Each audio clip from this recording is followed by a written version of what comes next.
Hello मेरे प्यारे student, आपको अपने यूट्यूब चैनल पढ़ाई को ऑनलाइन ऑल सब्जेक्ट में स्वागत है। आज हम लोग क्लास 10th अर्धवार्षिक परीक्षा 2023 विषय विज्ञान, समय 3 घंटा 15 मिनट का पेपर सॉल्व करने जा रहे हैं, जो पूर्णांक 70 नंबर का यूपी बोर्ड, ये यूपी बोर्ड द्वारा प्रकाशित अर्धवार्षिक परीक्षा पेपर है। तो हम लोग इसको सॉल्व करके देखते हैं। अगर आप लोगों ने ये सॉल्व कर लिया तो आपके 70 में बहुत ही अच्छे नंबर आएंगे 2023 में। तो हम लोग बिना किसी देरी के वीडियो शुरू करते हैं। तो पहला प्रश्न, इस प्रश्न पत्र के 2 खंड हैं। खंड आ में 20 अंक के 20 प्रश्न बहुविकल्पीय है, तो दूसरा खंड बा में 50 अंक के वर्णनात्मक प्रश्न। आपको इसमें 20 नंबर के बहुविकल्पीय प्रश्न मिले हैं इनके। तो हम लोग शुरू करते हैं। बहुविकल्पीय, एक उत्तल दर्पण की फोकस दूरी 20 सेंटीमीटर, इसकी वक्रता त्रिज्या होगी। तो आपकी इसकी वक्रता त्रिज्या हो जाएगी 10 सेंटीमीटर। आर त्रिज्या पूछ रहा, R equal to F upon 2 होता है, तो R equal to R, F का मान यहाँ पर दिया 20/2, तो ये आपका 10 ये हो जाएगा सेंटीमीटर। और अगला प्रश्न है नेत्र लेंस होता है। नेत्र लेंस क्या होता है? तो ये होता है अभिसारी। ओम के नियम का सूत्र है, तो I equal to V into R, और ये ऐसे भी ये फार्मूला लिखा जाता है v equal to I upon R. ये ऐसे भी फार्मूला लिखा जाता है। जब आप लोग इंटर में आएंगे तो आपको ऐसे फार्मूले पे न्यूमेरिकल लगाने के लिए मिलेंगे। और हम लोग देखते हैं, 2 चालक तार जिनके पदार्थ लंबाई तथा व्यास समान है, किसी विद्युत परिपथ में पहले श्रेणी क्रम और फिर पार्श्वक्रम संयोजन में उत्पाद ऊष्मीय ऊर्जाओं का अनुपात होगा। तो ये आपको 1/2 हो जाएगा। एक गतिमान इलेक्ट्रॉन उत्सर्जित करता है, तो ये एक इलेक्ट्रॉन ये उत्सर्जित करता है। ये दोनों केवल विद्युत ऊर्जा, विद्युत क्षेत्र, केवल चुंबकीय क्षेत्र, विद्युत एवं चुंबकीय क्षेत्र दोनों, इनमें से कोई नहीं। तो ये आपको दोनों हो जाएगा।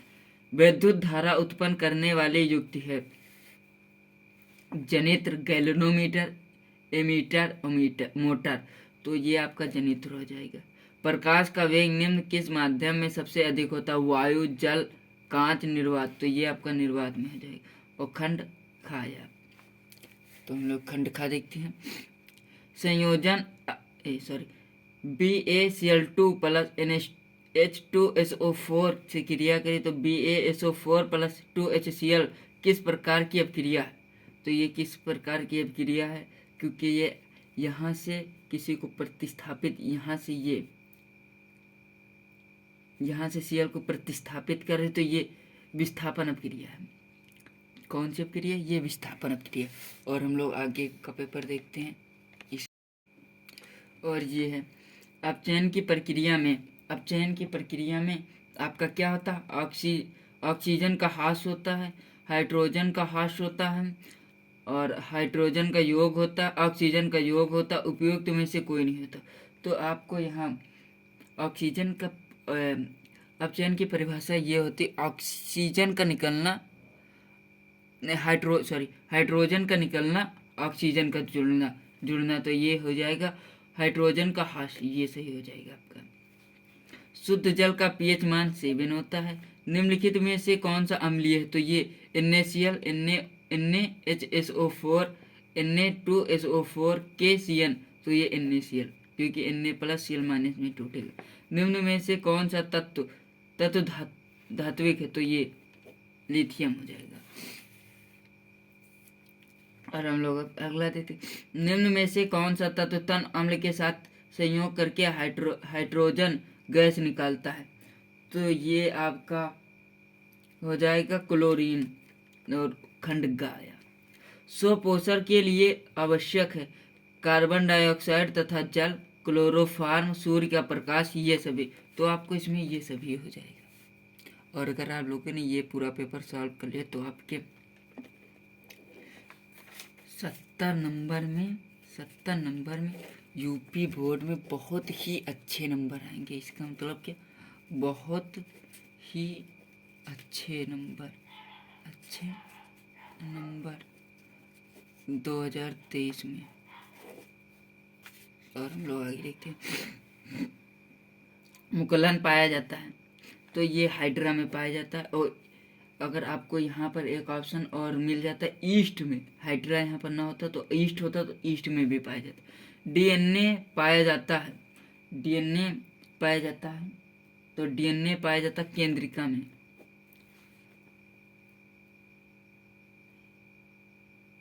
इल्माइन एल्जाइम क्रिया करता है तो ये आपका हो जाएगा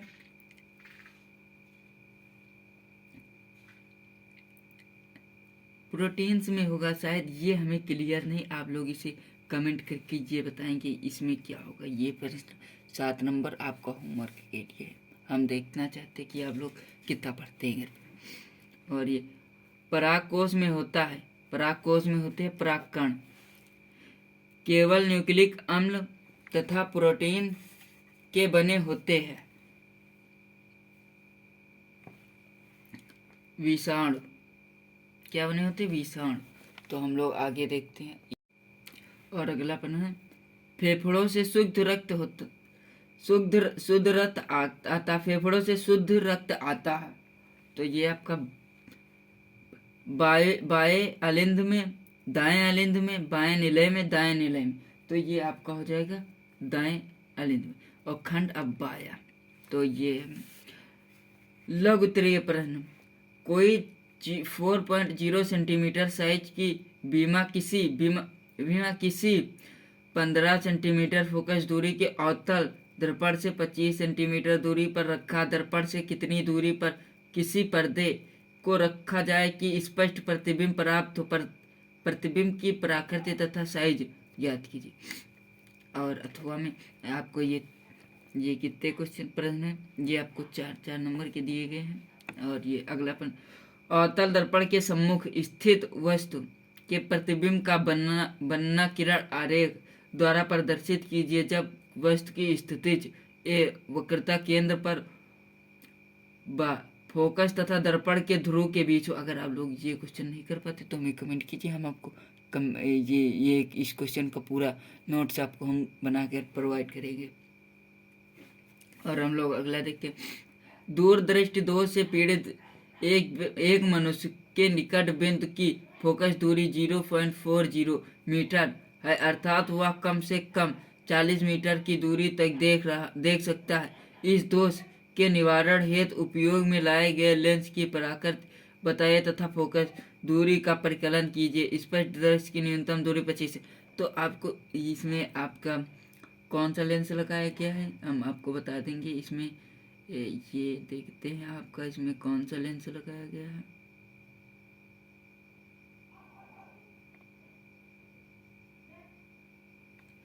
तो 1 मिनट, हम इसको आपको इसका ऑप्शन हो जाएगा। आपको इसमें उत्तल लेंस के चश्मे का प्रयोग करना चाहिए और आप लोग इसके फोकस का मान निकाल लीजिए। अगर नहीं निकाल पाते तो कमेंट कीजिए, हम बताएंगे।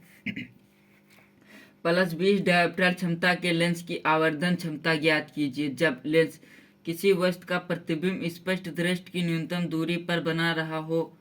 किसी चालक का प्रतिरोध किन कारकों पर निर्भर करता है, आपको ये भी 3 नंबर का। अथवा एक तार के सिरों का विभवांतर 1.5 वोल्ट है, उनमें से धारा प्रवाहित होने वाले 20 सेकेंड में 15 जूल ऊर्जा प्राप्त होती है। तार में प्रवाहित धारा की गणना कीजिए। और अब आप लोगों को आता दीर्घ उत्तरीय प्रश्न 6 नंबर के लिए। 5.0 सेंटीमीटर लंबाई का कोई बीमा 30 सेंटीमीटर वक्रता त्रिज्या के किसी उत्तल दर्पण के सामने 20 सेंटीमीटर दूरी पर रखा गया है। प्रतिबिंब की स्थितिज प्रकृति ज्ञात कीजिए। अथवा में है, वर्ण विक्षेपण से आप क्या तात्पर्य उदाहरण देकर समझे, आपको ये कीजिए ये। और अब हम लोग आते हैं खंड खा में।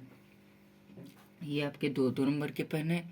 और इसमें देखते हैं लघु उत्तरीय प्रश्न, निम्न पदों का वर्णन कीजिए तथा प्रत्येक का एक एक उदाहरण दीजिए। संरक्षण, विकृत गंधिता, अथवा। आपको इसमें अथवा में भी प्रश्न मिल जाएगा, तो हम लोग इसी में आगे देखते हैं। अथवा में अगला प्रश्न है, संतुलित रासायनिक समीकरण क्या होती है? रासायनिक समीकरण को संतुलित संतुलित रासायनिक समीकरण क्या है? रासायनिक समीकरण को संतुलित करना क्यों आवश्यक है? तो आपको ये करिए, ये वो कीजिए। सूचक क्या है? एक उदाहरण की सहायता से अलग क्षार सूचकों के अम्लीय तथा क्षारीय माध्यम से रंग परिवर्तन को स्पष्ट कीजिए। अथवा देखते हैं, गलक किसे कहते हैं? स्पष्ट कीजिए कि किसी अम्लीय गलक की क्रिया को केवल रासायनिक समीकरण द्वारा स्पष्ट कीजिए। दीर्घ उत्तरीय पर 7 नंबर, प्लास्टर ऑफ पेरिस किसे कहते हैं? इसे बनाने की विधि, गुण का उपयोग बताइए। 6 नंबर, अथवा भर्जन क्या? कॉपर पायराइड के भर्जन में होने वाली अपक्रियाओं के समीकरण लिखिए।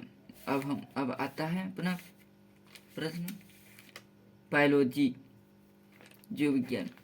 तो लघु उत्तरीय पर वाष्पोत्सर्जन के महत्व को स्पष्ट कीजिए। अथवा मानव हृदय का निम्नांकित चित्रण है। Very most important question. द्विविखंडन बहुविखंडन से किस प्रकार भिन्न है? अथवा पुनरुत्पाद भवन का क्या तात्पर्य है? पुनरुत्पाद भवन को एक उदाहरण से स्पष्ट कीजिए। जीवाश्म क्या है? ये कैसे बनते हैं? जीवाश्म कितने पुराने हैं? इसका आकलन किस प्रकार करते हैं? अथवा एलिनोमार्स एवं कारक को उदाहरण सहित स्पष्ट कीजिए। अथवा में 6 नंबर का, इसमें आपको उदाहरण नहीं दिया जाएगा। जीवन की उत्पत्ति से आप क्या समझते हैं? नई जातियों के उद्भव पर प्रकाश डालिए। और ये आपका पूरा प्रश्न हमने आपको बता दिया है। जो हमने आपके प्रश्न शॉर्ट में थे वो हमने आपको बता दिए प्रश्न कैसे होंगे। और अगर आप लोगों को इसमें से कोई भी प्रश्न में प्रॉब्लम आ रही है, नहीं कर पा रहे या समझ में नहीं आता, तो हमें कमेंट कीजिए। हम आपकी प्रॉब्लम को तुरंत सॉल्व करने की कोशिश करेंगे। और हमारे चैनल पर पहली बार विजिट करें तो चैनल को सब्सक्राइब कीजिए, वीडियो को लाइक कीजिए और कमेंट कीजिए और अपने दोस्तों के साथ शेयर कीजिए ताकि उनके 70 में अच्छे नंबर आए।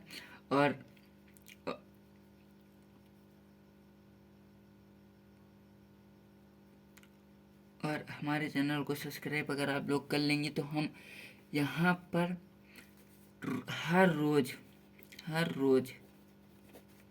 यूपी बोर्ड के इम्पोर्टेंट क्वेश्चन की एक न एक वीडियो हर रोज हम यहाँ पर अपलोड करते, ताकि आपको 95 प्लस हम आपके नंबर लाने की कोशिश करें। अगर आप लोग हमारा सपोर्ट करेंगे तो आपके 95 प्लस नंबर आएंगे यूपी बोर्ड 2023 में। धन्यवाद।